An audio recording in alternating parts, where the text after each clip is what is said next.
everybody, and welcome to another edition of my top 100 Magic cards of all time. Today we're going to go over number 60 to number 51. That means we're halfway home, ladies and gentlemen.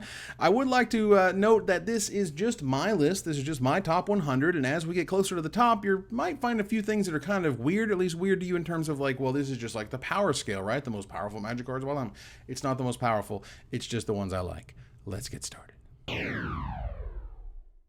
Number 60 is Strip Mine. Now, Strip Mine, man, Strip Mine is a heck of a card. Strip Mine is a heck of a griefer card because few things would kind of kick you in the junk like Strip Mine, particularly back in the world where you could run 4 of them. You could run 4 Strip Mine in Standard for free Stone Rains. Can you imagine? Now, they did eventually restrict Strip Mine in Standard. You could only play one of, but you still played your one of, and you still got that, like, Luxacian. They play a land, you strip it, they rip their second land off the top, and never draw another one. And that happened all the time, where someone is just like, I have all these 2-mana spells, and I can't do anything with them. And we're like, yeah, Strip Mine's unbelievable, right? No, it's just some crazy stuff, you know what I'm saying?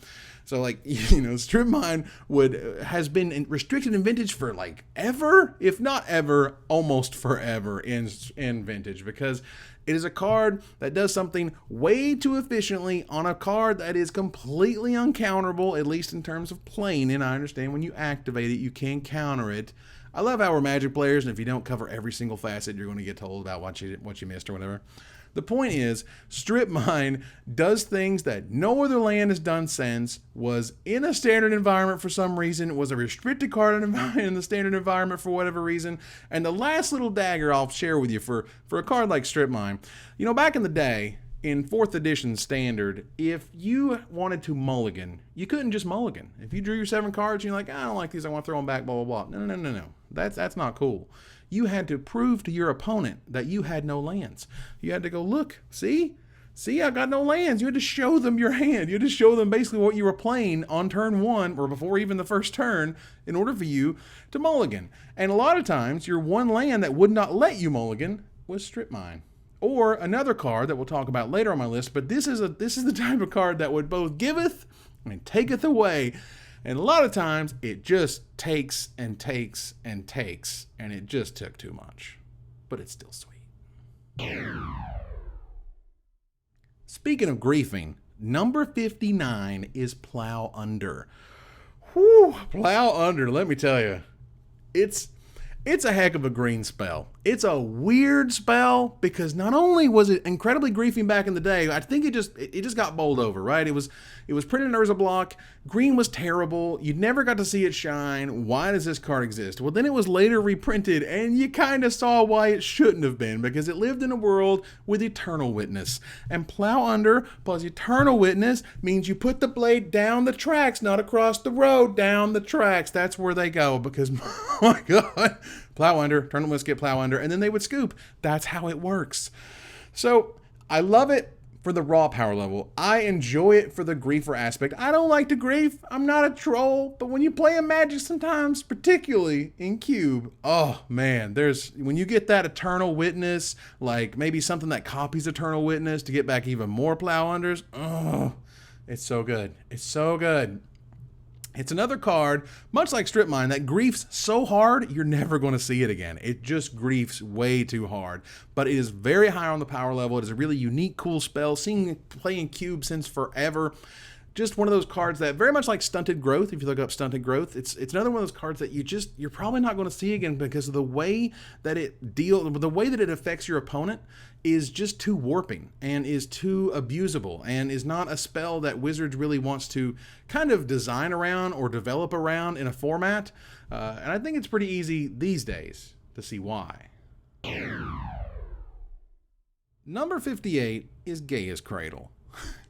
This card is just straight busted. There's nothing really fair about this Magic card because it just scales with every creature that you have. It doesn't sort of sacrifice itself if you don't have any. It does note that you can't make any mana without any creatures, so clearly it's balanced. Clearly. The best part is if you go back to Urza Saga and you take a look at the 5-card cycle of which this thing lives, it's unbelievable. You have Tolarian Academy. You have Phyrexian Tower, which did see plenty of legacy play for a while. You have Gaia's Cradle, and then you have Serra's Sanctum, and then you have Shivan Gorge. Shivan Gorge is like the weirdest booby prize ever for a legendary land when it comes to Urza's Saga. This card is on the restricted list. They're never going to reprint it. The Judge foil or whatever is like $1 million. There's a promo version that's just infinite. So Gaia's Cradle is a staple in older formats, particularly in elf decks that can just sort of, puke out dudes, for lack of a better term. But once you do so, you're able to make so much mana with one measly land that is not restricted in Vintage, not banned in Legacy, that you can just kind of go nuts. And this is a card that you're able to really build around in Cube. I've seen plenty of casual decks that absolutely love this thing. It sucks that a card this cool and this powerful that you don't want anywhere near standard or anywhere even near modern, but a card this cool just can't see another printing. So this is another one of those sort of lamentations of the reserve list, and we might see more of those as we go on. But Gaia's Cradle is just an amazing, beautiful, wonderful card that saw play from more or less when it was made, but boy, when the elves got better and the elf deck and the elf combo decks really rose in the mid-early 2000s, this thing started taking off like a rocket, and it has not stopped in value. Number 57 is Swords to Plowshares. Man, Swords to Plowshares is the quintessential white removal. It's the quintessential. It's the sort of the number one, like when you think of the cards that define a color, the cards that show you what a color does, how it does it, why it does it. Now, Path to Exile was the fixed version of this card. After being reprinted in Ice Age and 4th edition, no more, because this card is just crazy, and it was quickly seen as just being too good. It's just one mana answer anything, and that's the same kind of criticism that showed up for Path to Exile, but Path to Exile did give him a land, yada yada, and this one gave him some life, and that's not enough of sort of a drawback, and clearly, sees infinite legacy play because it is efficient as efficient can be. It helps define a color, it helps show you what white is capable of, and it kind of sucks that it took all the way really to sort of Oblivion Ring and then all the way to Path to Exile for white to really kind of regain the best answers to any creature, but it all started here, and it all is fantastic. Swords to Plowshares is just a staple in everything. It's a staple in anything that is legal to run it, and you are running white mana. You have to have an incredibly good reason not to be running this spell. Oh, Swords to Plowshares is wonderful. 56 is Taiga, and by Taiga I mean all of the dual lands. I'm not just going to randomly sort of put Underground Seas or whatever in here, but all the dual lands. Now I put Taiga in here because it was the first dual land I ever saw. I saw the revised dual land Taiga when I was in summer school. This was around around 1996, and it's when I first learned how to play Magic, and you'll hear more about that as we move forward. But I gained, a bunch of friends who played Magic at that point. I went over to my buddy's house. He had another friend over who had just like this infinite collection. And I was just, I was just soaking it in. I had no idea. I hadn't seen any of these cards before. And then I saw this weird card with this weird, like, sort of pinwheel circle and circle thing. It was ugly as all get out. And I was like, whoa, this card looks terrible. And he was like, dude, that's dual land. I was like, well, so? And he was like, dude, card's awesome. And I'm like, really? But it looks so dumb. I was just weird. And then I learned about Revised, and I learned about Unlimited, and I learned about older sets, and the fact that as weird and kind of ugly as this thing was, it would be pretty good, as a dual land that doesn't do damage to you or do anything negative to you, because I lived in a world in Ice Age that had pain lands. Well, Taiga just gives it to you for free. And I was like, oh, that's cool. And he's like, yeah, you can't play it, because that's also when I learned about formats and how you can't play all the sweet cards in the new decks if you want to. So there is no denying the power level of dual lands. They will live ubiquitously forever. Do I want Wizards to find a way to reprint them? Yes, I do. I really, really do. I don't know if legally they could ever do anything like it, whether it makes them legendary or whether they're snowlands or all of the other fixes that have been suggested a million times by now. But Taiga has a special place in my heart as the first dual land I ever saw. The ability to sort of wake me up that these non-lands were really special and really kind of strange and different back in the day. And they will forever be a casual staple in cubes and commander decks forever. Number 55 is Null Rod. Null Rod has the best flavor text in Magic. In my opinion, this is my favorite flavor text in the world. Gerard says, but it doesn't do anything. And Hannah says, no, it does nothing. There is definitely a power level that Null Rod enjoys that few other cards get to enjoy. This card still sees play in Vintage to this day, has seen play in Legacy to this day, does shut things down in a way that nothing really shuts things down anymore. Sure, you have Pithing Needle, and that's great, and you have certain other ways to deal with things like Spellskite and what have you, but there's nothing like Null Rod to just say, absolutely not. No, 100% no. It showed up in Weatherlight. I loved it from the first moment I saw it. I thought it was great. Now, I didn't think it was like powerful.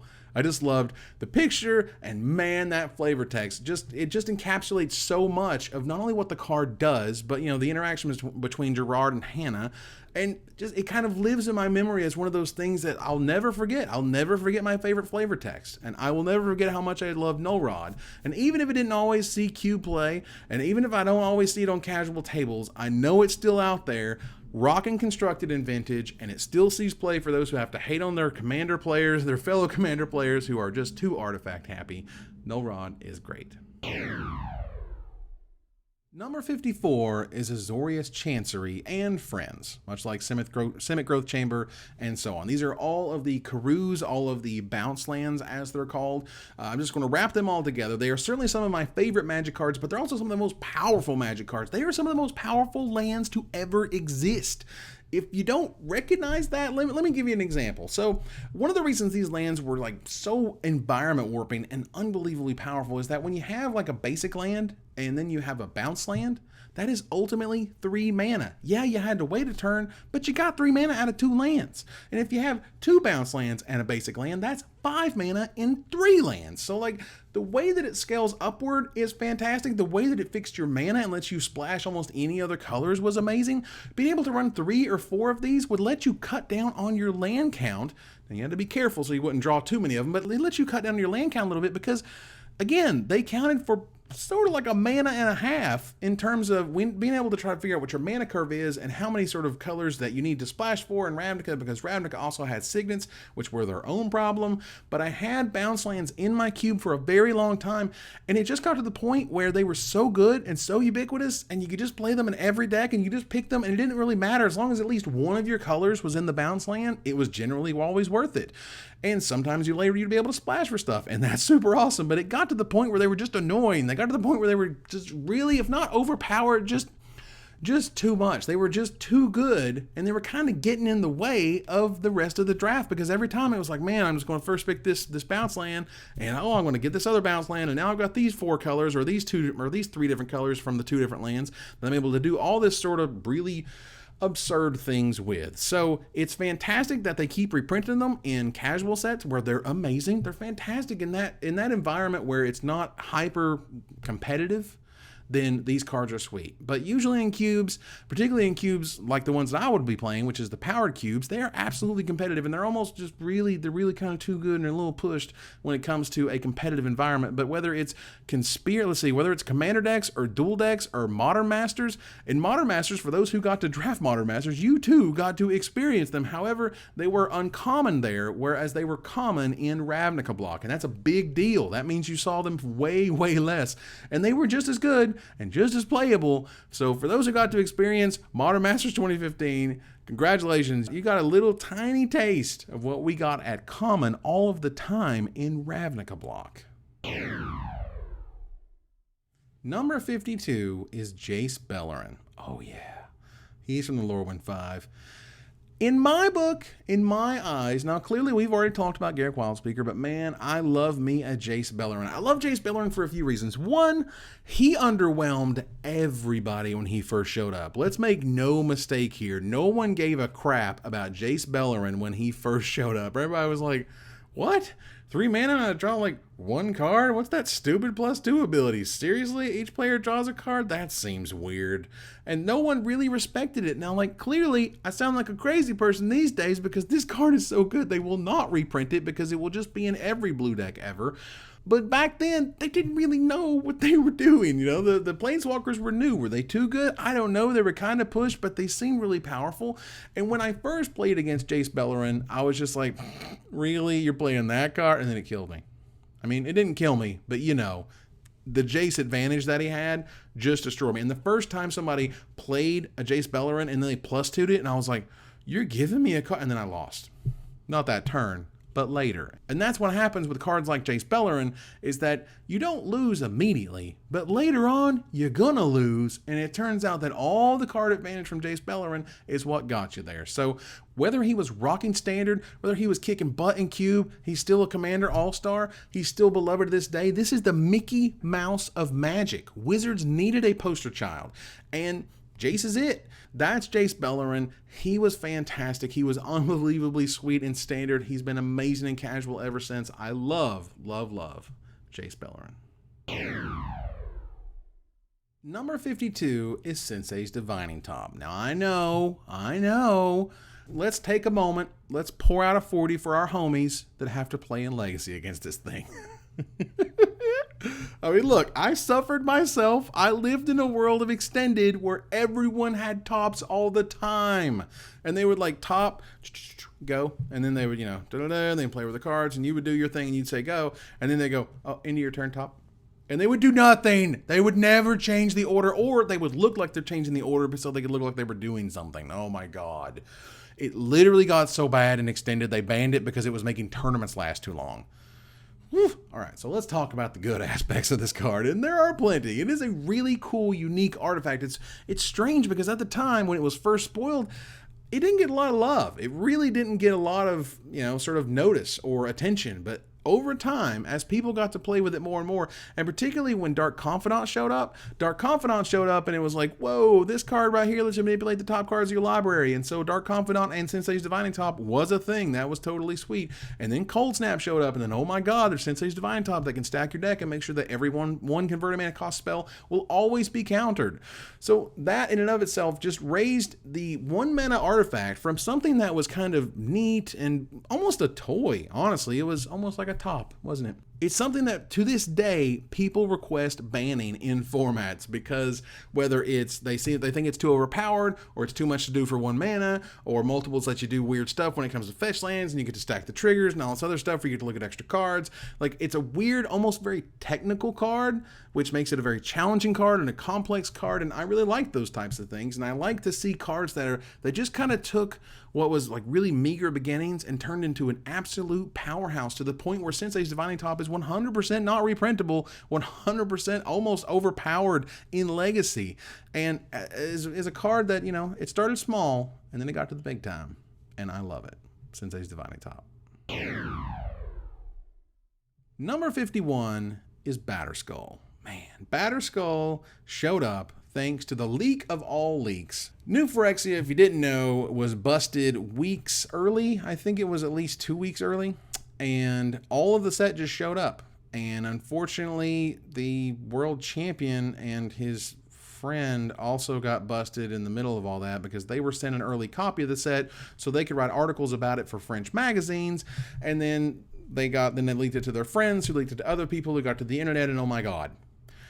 So New Phyrexia just shows up one day, the whole thing, and this card shows up. Stoneforge Mystic is a card that existed with Batterskull in Standard with Jace the Mind Sculptor, which, as we know, kind of turned into a Legacy deck. So just imagine a world where you were able to wield this guy in Standard with a card that went and found it and put it into play uncounterably.